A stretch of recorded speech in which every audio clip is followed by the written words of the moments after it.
Hi there, I'm Daisy. At 29, I've been around cameras more than people sometimes. They say if you grew up like I did, with parents owning a string of hotels and restaurants, you'd stick to that silver spoon. But not me. I ditched the family business for a camera and nature's own backdrop.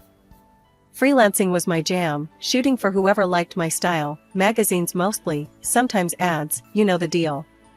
So, here's how it all kicked off.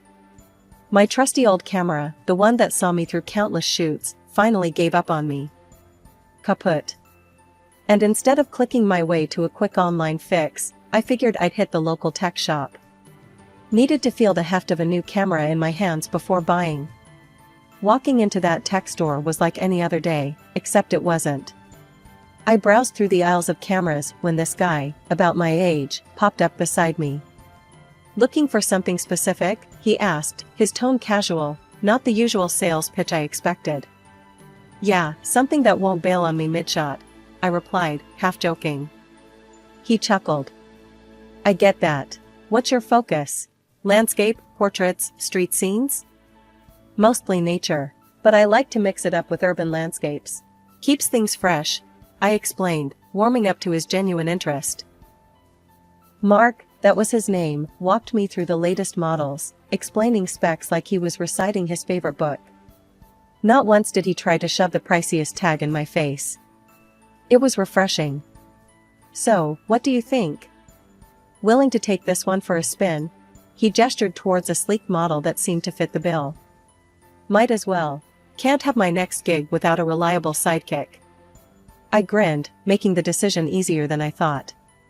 Mark processed my purchase, and as he handed over the bag, he tossed in, "Hey, I could use your number. You know, just to make sure everything's working great for you." I laughed, seeing right through his not-so-sly move. Sure, why not? But if I end up with spam texts, you're buying me coffee as compensation. Mark did call, not about the camera, but to ask me out. I said yes. Why not, right? Life's short and all that. After the camera store meet cute, Mark and I were pretty much inseparable. You know how it is when you just click with someone? Yeah, that was us. Always out and about, him with his quirky facts about tech, and me showing him the city through the lens of my camera. One chilly evening about 6 months in, Mark called me up, all excited. Daisy, pack a bag for the weekend. I've got a surprise. Mark, I swear if you've signed us up for some weird survival camp, you're sleeping on the couch. I joked, but I was already pulling on my boots. He picked me up in his rickety old Jeep. God, that thing was a death trap, but he loved it, and we headed out of the city. It was one of those drives where the music's playing, but you're both kinda lost in your own thoughts, you know? Excited, a bit nervous, wondering what's up. Turned out, he booked us a little cabin by the lake. Not fancy, but perfect. Just us, the woods, and a sky full of stars. That night, we sat by the fire, roasting marshmallows, the cheap ones that turned perfect golden brown, and I could tell he was itching to say something. So, Daisy, you know I suck at this kinda stuff. Mark started, poking the fire with a stick. But, I've been thinking a lot. I raised an eyebrow, munching on a marshmallow. Thinking can be dangerous, Mark. What's on your mind?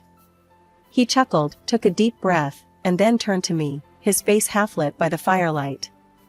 I love this, you know? Us. And I'm kinda hoping you do too. I leaned in, nudging his shoulder. Yeah, I kinda do. He fumbled in his pocket, pulled out a small box, and it hit me.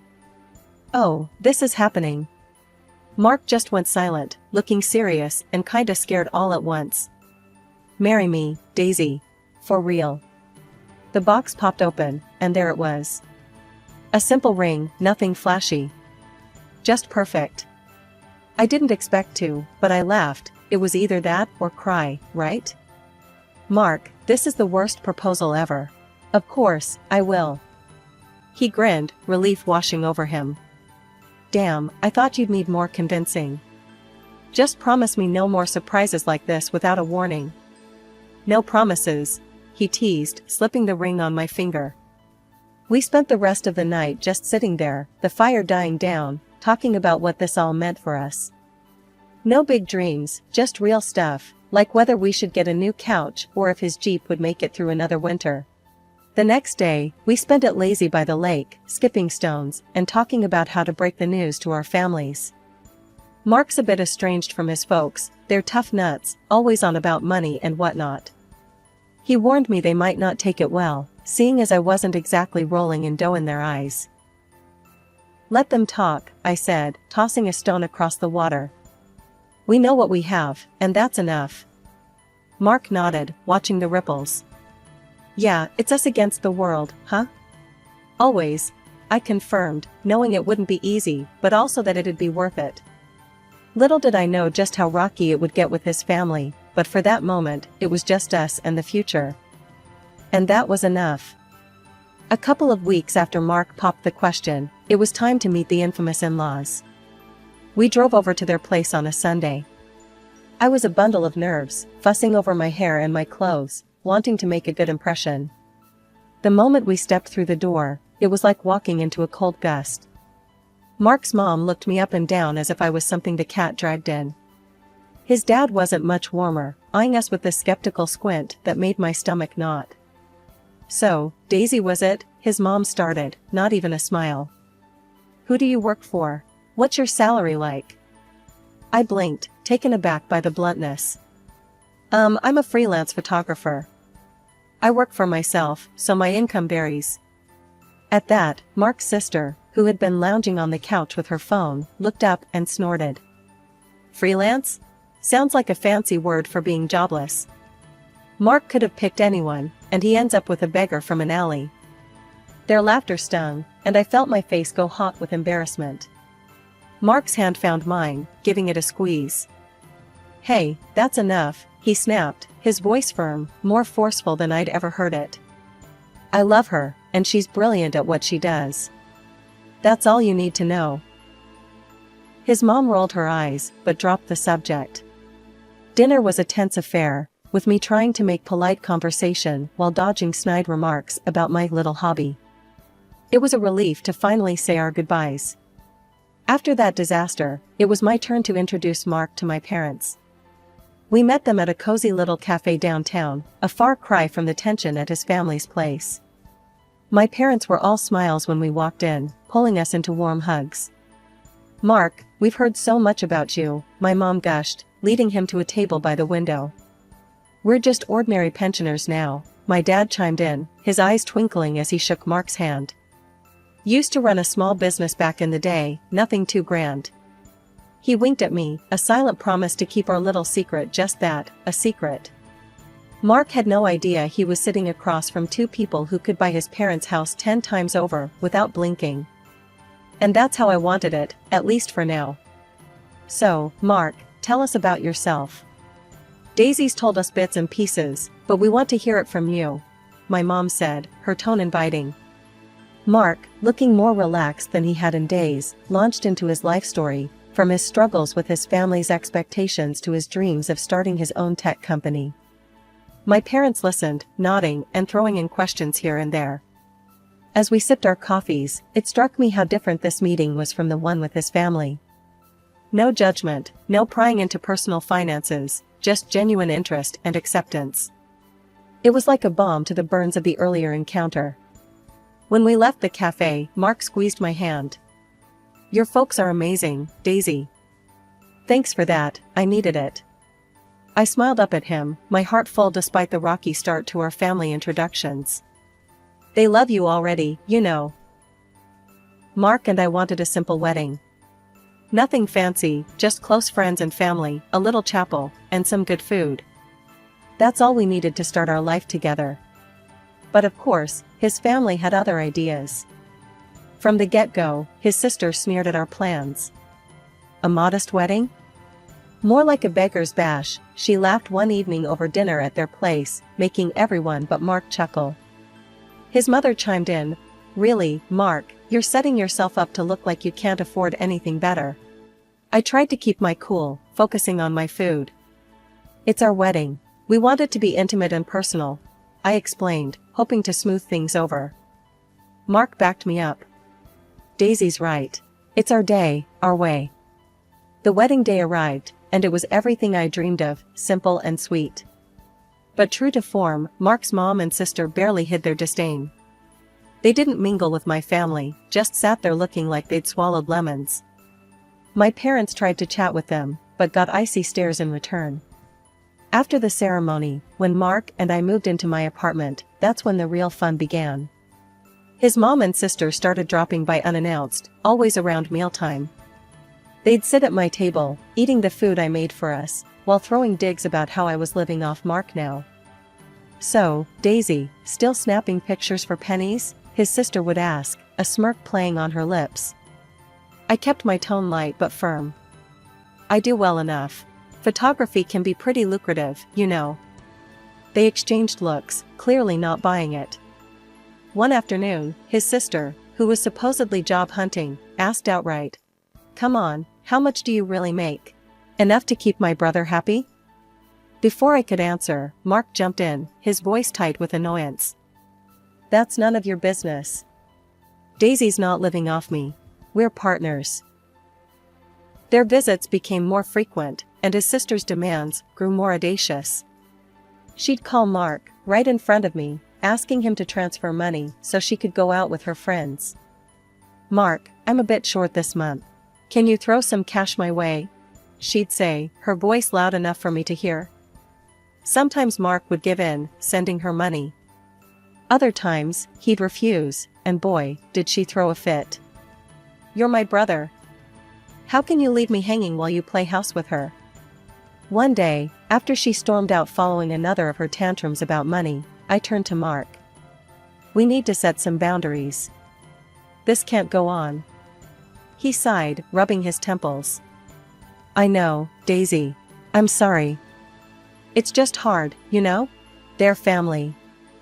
Things between Mark and his family had been teetering on the edge of outright hostility, and it all came crashing down one Sunday dinner at his mother's house. We knew walking into that den was risky, but it was his sister's birthday dinner in a couple of months, and she had her heart set on something pricey. We were barely through the door when his sister launched into her wish list. "Mark, you know what I want for my birthday, right? That designer bag I showed you last week. It's only a little over $1,000. Mark frowned, setting his jaw in that way he does when he's about to lay down the law. "Lisa, we've talked about this. I can't be dropping that kind of money anymore. I'm married now, and we have our own expenses." Lisa's face twisted up like she'd bitten into a lemon. "Oh, come on. Since when do you back down from spoiling your little sis? What, has Daisy got you on a leash now?" The table went quiet.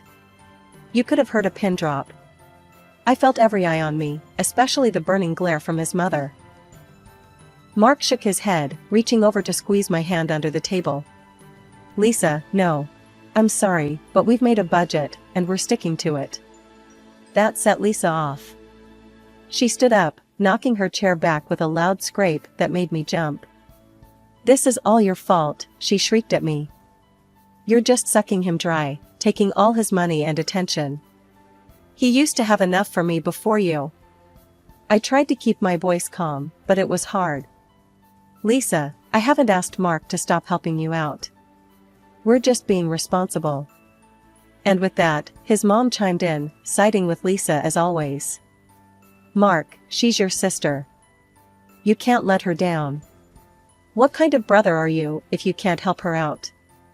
Mark stood, pulling me up with him. "Enough. We're leaving.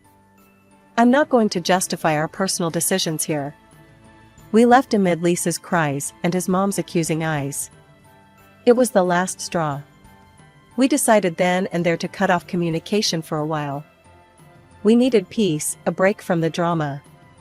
So, we packed up a few days later and went on a small trip, just the two of us, to clear our heads.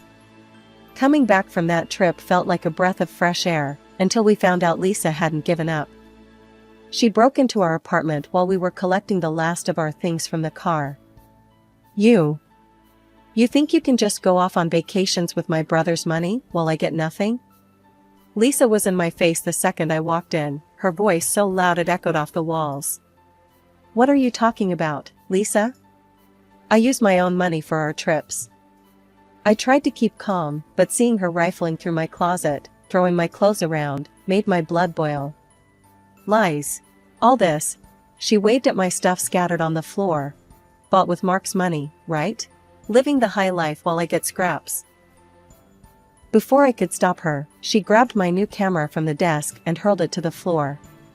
The crash was like a physical blow. That's enough. I screamed, my patience snapping.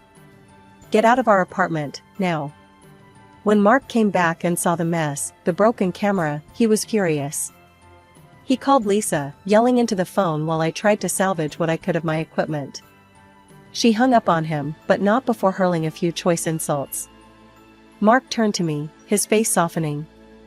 I'm so sorry, Daisy. I'll get you a new camera. We'll figure this out. I nodded, too upset to speak. We cleaned up together, the silence between us heavy with unspoken promises to never let his family tear at us like this again. A few weeks after the camera debacle, Mark got a call from Lisa. She was all chirpy, which was a rarity, announcing her birthday bash and, surprise, her engagement. They were celebrating at Monte Cristo's, the fanciest joint in town. Normally, the mention of such a swanky place would have me rolling my eyes, but this time, I couldn't help but smile.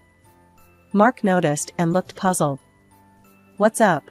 Thought you'd want to steer clear of anything involving Lisa after everything, he said, clearly hesitant. I leaned over, whispering, trust me, we need to go to this one. There's a reason. He studied my face for a second, then nodded.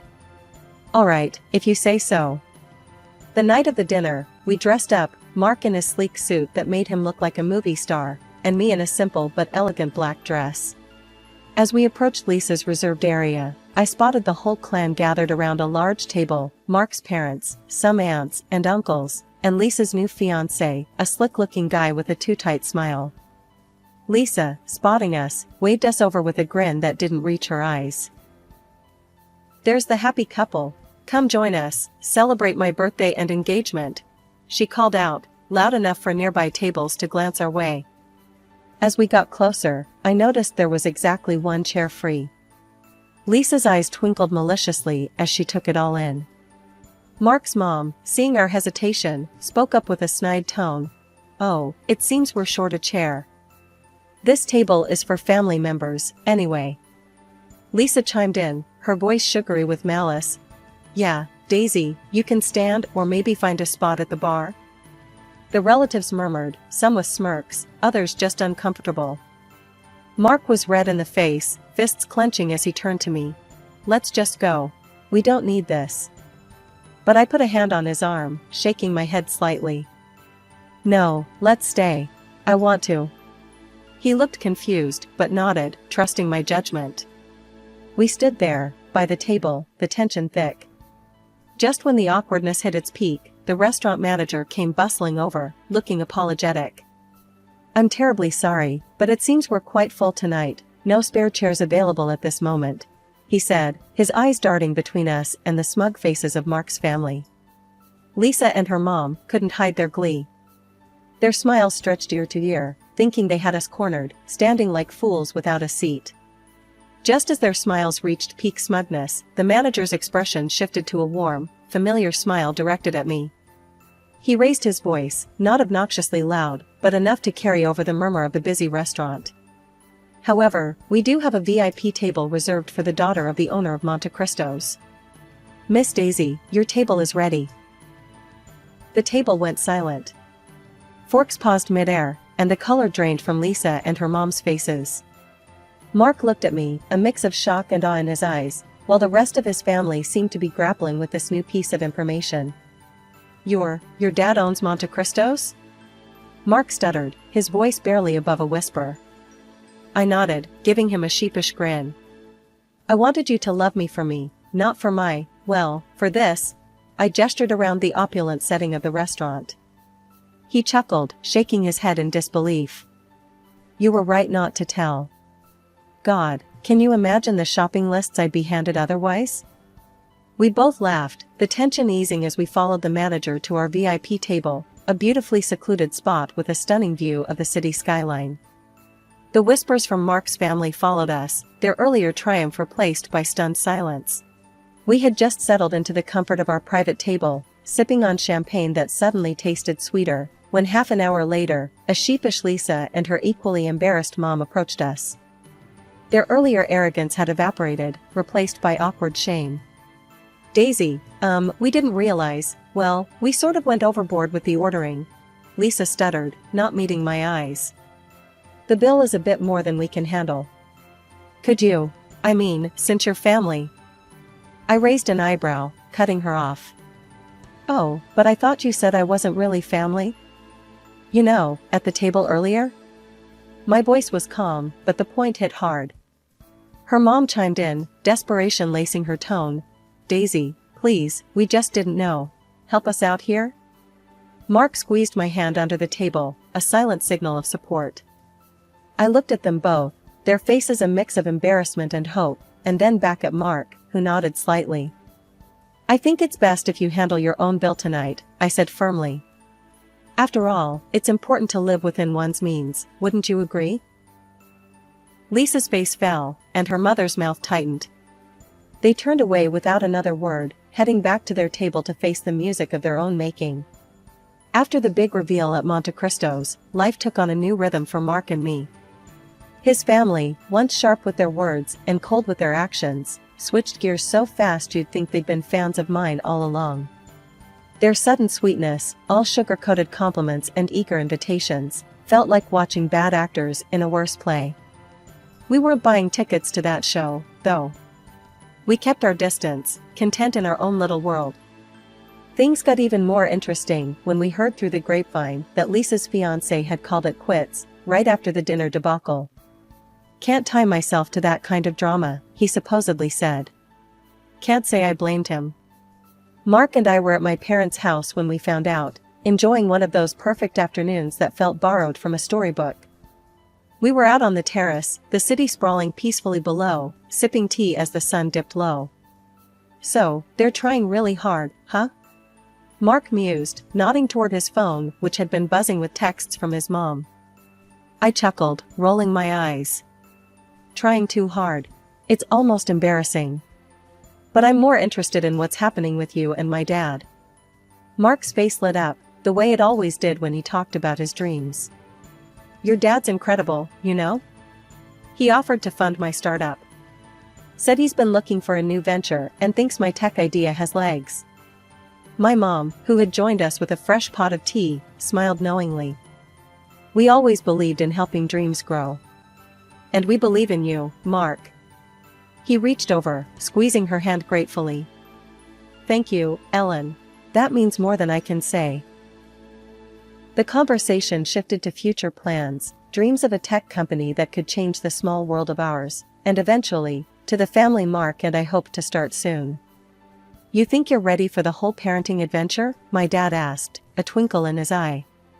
Mark laughed, a sound full of warmth and life. "With Daisy? I'd be ready for anything." And that's how our days went, filled with planning and dreaming. Mark began laying the groundwork for his business, fueled by my dad's support and the freedom of no longer hiding who we were. And as for me, I kept shooting, capturing the world through my lens, only now I sometimes caught glimpses of a future that included a little one tugging at my skirt, asking to see what mommy sees. One quiet evening, as Mark and I lounged on our couch, the city lights twinkling like a promise outside our window, I broached the subject that had been on my mind. "Mark, do you ever think about how crazy it is? How everything turned out?" I asked, tucking my feet under his legs. He chuckled, pulling me closer. "Every day. But I wouldn't change a thing. Not really." "Not even your sister's theatrics?" I teased. "Well, maybe that," he conceded with a grin. "But it brought us here, didn't it? To this moment."